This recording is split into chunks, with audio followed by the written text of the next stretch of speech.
working on lines, trying to figure something out that'll work. His teammate in the 23 of Bubba Wallace needs it to fire off a little bit better, but it was more manageable that time, Jamie. William Byron in the 24, a little bit tight in traffic. He doesn't want any adjustment, said he needs to be better on the bottom. The 5 of Kyle Larson, a little freer in traffic that run. They're going back on the last adjustment that they made. Battle off pit road. Whoa! That was close. Larson, Byron, Bell, Hamlin as they come off pit road. That's how close it was. At Las Vegas. Led the most laps in 5 of the last 6 here. Won 10 of the last 16 mid-race stages. And 5 of the last 10 races. And there are the winners. You know, none of us said Byron, though. I mean, he drove right by the 5. Got him in traffic and used Kyle Busch as a pick. That's how you have to do it. But both of those guys are going to be looking in the rearview mirror. Kevin, I think you're all over it. Denny Hamlin come a long ways in a short amount of time. If we get to the end of this race and you get Larson and Hamlin or Larson and Bell battling, if Byron's in a position to capitalize, we know he's the opportunist. He's going to be all in. Yeah, but Kyle Larson, we saw how aggressive he was with Bell earlier, and that's the unique part about Larson. He'll make you think he's going to run right into you and then stop and give you one lane. Well, most people would.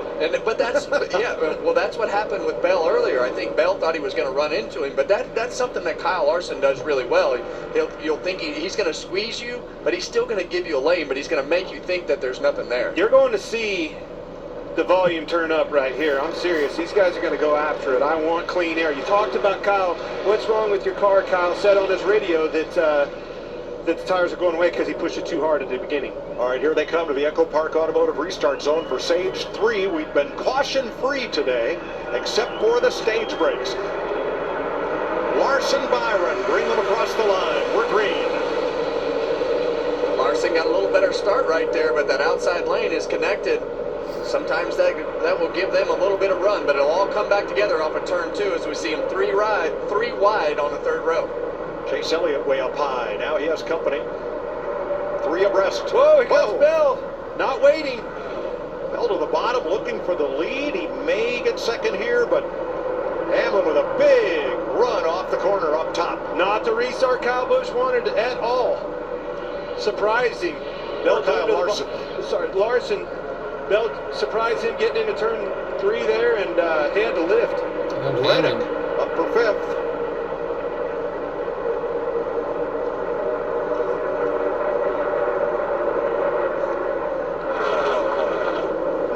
Cars on the lead lap now, including Ross Chastain, who got the free pass there at the end of stage 2. So hard to get clear, but Denny Hamlin is able to finally clear that 20 car of Christopher Bell, and this is the car that has just gone through the whole field in a short amount of time. I mean, drove right back through him.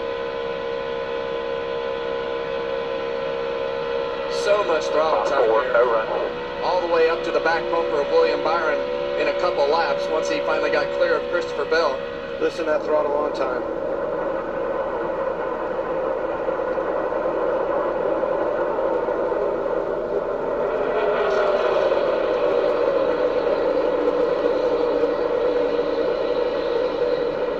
That's impressive, Kevin. Talking about the 11 car, Denny Hamlin. Amazing how fast he drove right back through the field. Yeah, and he's able to run that middle groove on both ends. You see him kind of peek out right there to make Byron think about blocking, so that he ran that bottom lane, so that he had his middle lane clear, able to turn down off the exit of turn 4 right there. But those are the little cat and mouse games that you play. Kind of lean low down the back straightaway, make him look in his mirror, make him think you're going to dive low. That way you get yourself the lane that you want. Now he's down on the bottom of the racetrack, so right back to what we talked about earlier, that car has to be versatile, and right now Denny Hamlin's is. I mean, just hunts the bottom of the track, moves all around anywhere he wants to go. He can drive right through the bumps.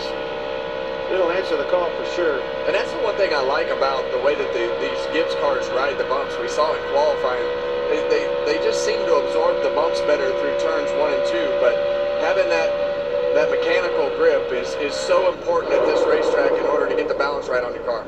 Here's the Hornets nest back here. They were 3 wide in turns 3 and 4. Everybody jostling position. Right now, Chase Briscoe is in the free pass position in the 19. Well, it's a war back here, and that's Yes. an every week thing.